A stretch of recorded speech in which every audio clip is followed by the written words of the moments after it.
여러분 반갑습니다. 전상호입니다. 자, 여러분 너무 고생하셨고요.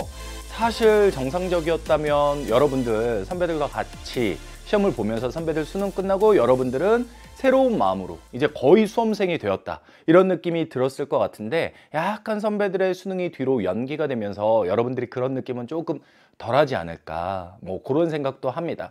선생님 기억을 해보면, 또 이러면 라떼는 되는데, 선생님 고3 때는 그랬거든요. 선배들이 고3 수능이 끝나고 나서 고2였는데 선생님이 고3 교실로 올라가서 썼어요. 이제부터 너희가 고3이다 막 그러면서. 그랬던 시점이 이맘때였던 것 같습니다. 여러분들도 지금 당장의 성적의 일일비하기보다는 앞으로 어떻게 할 것인지에 대한 계획, 이런 것들을 세우셨으면 좋겠다라는 말씀을 드립니다. 마음 급하신 친구들은요, 뒤에까지 들으면 맨 뒤쪽에 선생님이 좀 사탐 선택하는 데 있어서 어떤 기준을 갖고 가면 좋은지 말씀을 드릴 거거든요. 근데 마음 급한 친구들은 그래, 멘탈이 중요하대, 마음가짐이 중요하대, 이것만 가지고 총평 건너뛰시고 이제 내용 설명으로 들어와서 같이 하셔도 좋을 것 같습니다. 자, 선생님이 먼저 여러분들한테 보여드리는 건 단원별 문항수예요. 쭉 이렇게 돼 있는데 이 전체적인 구성은 수능과 동일한 배분이다 라고 생각하시면 되겠습니다. 수능과 동일한 배분이다 라고 생각하시면 되고요. 여러분들이 하나 주의해 주셔야 될 게 있는데, 그게 바로 뭐냐면 여기까지 3단원까지가 이제 기후단원이 3단원이고 2단원이 지형이고 1단원이 뭐 위치나 고지도 이런 것들에 대한 이야기인데요. 여기까지가 전체 학습량의 거의 3분의 2 정도를 차지합니다. 그리고 뒤쪽이 이제 전체 나머지 분량의 3분의 1 정도를 차지해요. 근데 보게 되면 단순 비교상으로도 사실 실제보다는 요게 한 문제 정도 더 나왔거든요. 그래서 실제보다는 이게 한 문제 정도 조금 줄어들어야 되고요. 요것도 뭐 거의 동일하긴 하지만 한 문제로 나올 때도 많아요. 그러면 전체 20문제 중에 최소 8개에서 많으면 10개까지 이렇게 나오는 앞부분이 학습량으로서는 3분의 2 정도를 차지하는데, 제가 이 말씀을 드리는 이유는 여러분들이 겨울방학 동안 이 부분에 치여서 한국지를 중간에 하다가 포기하고 싶은 생각도 되게 많이 들 거예요. 근데 보시면 어때요? 3분의 2 하다가 전체 뭐 선생님이 이제 개념 여러분하고 고3 때 만나면 30강 수업하거든요. 약 20강까지 이 내용들을 가는데, 여기에 지쳐가지고 만약에 난 못할 것 같아 이렇게 해서 포기하게 되면 뒤쪽에 10강만 딱 들어도 또 꿀과 같이 맞출 수 있는 10문제가 남아있는데, 그런 것들을 놓칠 수 있습니다. 그래서 전체적으로 모든 단원이 똑같이 중요한 것도 아니고 출제 빈도나 출제 비중에 있어서도 차이를 보이고, 그리고 공부할 때 학습량이 많이 필요한 부분과 그렇지 못한 부분들의 차이가 있으니까, 이런 부분에 대해서 여러분들이 좀 어느 정도 알고, 한국지리는 앞부분이 학습량이 많대, 하지만 뒷부분으로 가면 학습량 적으면서 문제 조금 풀게 되면 풀 수 있는 부분도 많대 라는 걸 알면서 조금 여러분들이 인내심을 가져주시면 좋을 것 같아요. 아시겠죠? 그리고 여기에 보면 수능과 전반적으로 동일한데 선생님이 한 문제 정도씩은 좀 더 나온 것 같다라고 했잖아요. 근데 이게 만약에 1단원이 한 문제 나오고 3단원이 3문제 나와서 2문제 비는 문제가 있으면 그게 어떤 문제로 나오는지 아세요? 바로 어느 문제로 나올 거냐면 위치 지도로 나올 거예요. 위치 지도로. 요게 적게는 2문제에서 많게는 3개까지도 갈 수 있거든요. 이 이야기를 듣자마자 치를 떠는 친구들도 있을 수 있어요. 나 지도 정말 못하는데 어디에 뭐가 있는지도 잘 모르는데. 근데 여러분, 우리 영어 단어도 하루에 수십 개씩도 외우잖아요. 하물며 대한민국이에요. 지도를 자꾸 보다 보면 그건 어떻다? 예측 가능하고 충분히 해낼 수 있다. 그러니까 이게 처음에 감정적으로 나 지도 싫은데, 나 지도 잘 못하는데 이럴 수는 있어요. 근데 예측 가능한 부분이라서 정말 그게 너무너무 싫은 게 아니라면 여러분들이 도전했을 때 오히려 그것들에서 그냥 문제가 나오니까 더 편하게 맞추고 갈 수도 있다는 거죠. 그래서 선생님도 개념 강의를 여러분과 함께 하면서 앞부분에 여러분들 위치 공부할 수 있는 것들을 기본적으로 같이 하고 들어갑니다. 그러니까 이게 어디서 나올지 몰라, 대비가 안 돼, 이런 게 아니라 예측 가능한 문제가 딱 2-3문제 정도가 나오는 부분이 있으니까 이것들 해주시면 너무너무 좋아요. 너무너무 좋습니다. 그래서 여러분들 이렇게 전체적으로 구성이 되지만 학습량적인 측면에서 지리가 가진 특성, 그리고 위치지도 학습에 대한 중요성, 이런 것들 바탕으로 해서 수능 과목으로 한지 해나가시면 나쁘지 않다는 거죠. 자, 선생님이 여기에다가 고3 시험 때도 빈출될 수 있는 문항들을 써놨어요. 쭉 써놨습니다. 어때요? 거의 절반 가까이가 여러분들 고3에서도 볼 수 있는 내용들이에요. 제가 한마디로 해드릴게요. 주제는 동일합니다.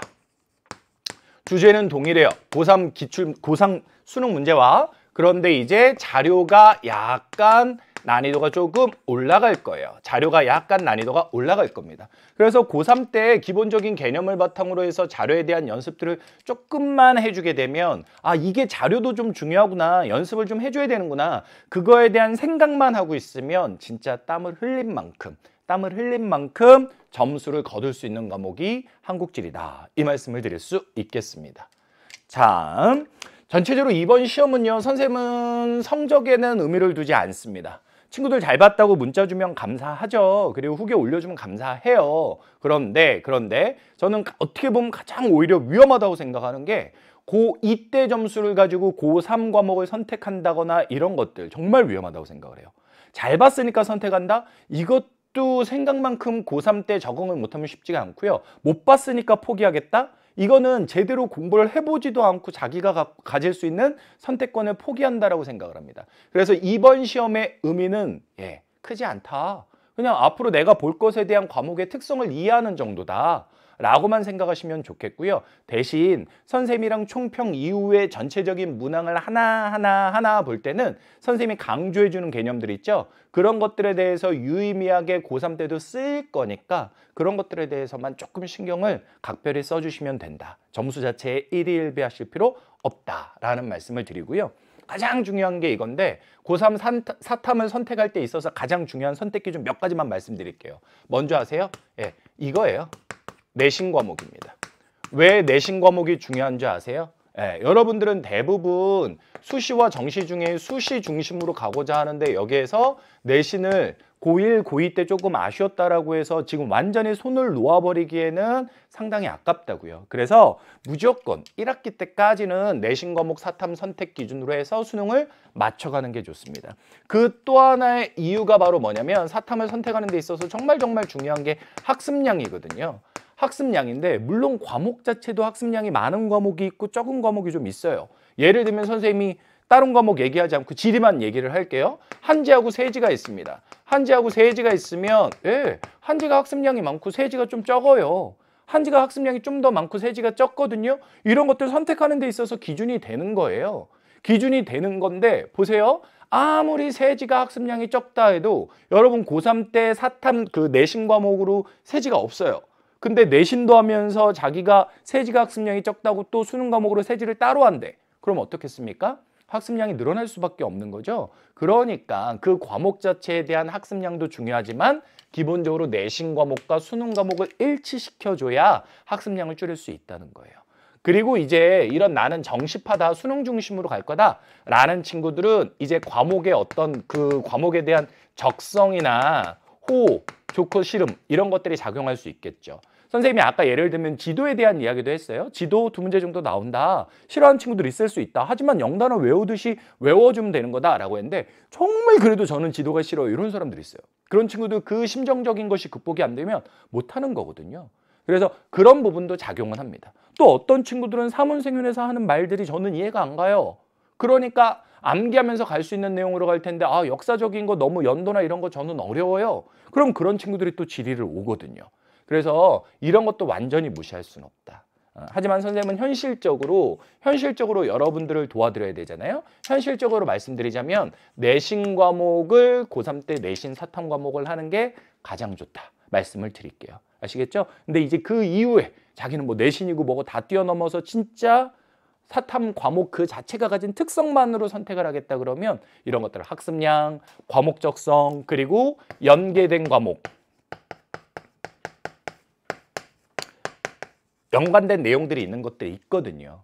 그런 것들을 중심으로 해서 선택을 하시면 되겠습니다. 한국지리라는 과목은요. 고3 내신 과목과 일치시킨 상태에서 해주시면 나름의 진짜 정직하게 흘린 땀만큼 성적을 거둘 수 있는 매력이 있는 과목이에요. 그래서 선생님이랑 2학년 때 내내 선생님 찐 내신 강좌도 같이 들은 친구들 혹은 강의 이 해설 강의도 같이 들은 친구들은 고3 때도 같이 한번 가시면 상당히 좋은 성과 선생님이 약속드릴 수 있을 것 같습니다. 선생님이 전반적으로 해드렸던 내용 정리에서 크게 벗어나지 않으면서도 진짜로 시험에 나오는 것들만 꼭꼭 찍어서 같이 볼 수 있는 그런 매력이 있을 것 같아요. 선생님 이걸로 해설 강의는 마무리하도록 하겠고요. 여러분들 구체적인 문항 들어가서 하나 설명을 드리도록 하겠습니다. 아시겠죠? 여러분들 궁금한 거 있으면 고3 개념 강좌 오셔서 선생님한테 질문 남겨주시면 선생님이 답변 드리도록 할게요. 감사합니다.